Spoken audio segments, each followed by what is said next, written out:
Hi everyone. I have stopped to record about the Aviation Herald due to my vacation, but today I decided to bring to you about the accident Delta Airlines.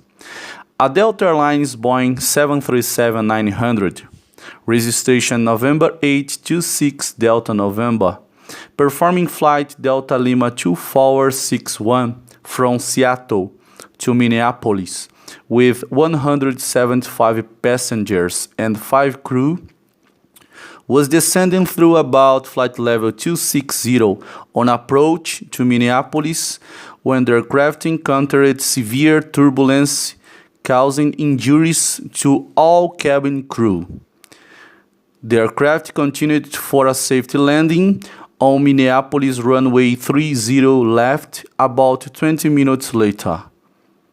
The FAA reported all 3 cabin crew received minor injuries when the aircraft experienced severe turbulence. The damage of the aircraft is unknown.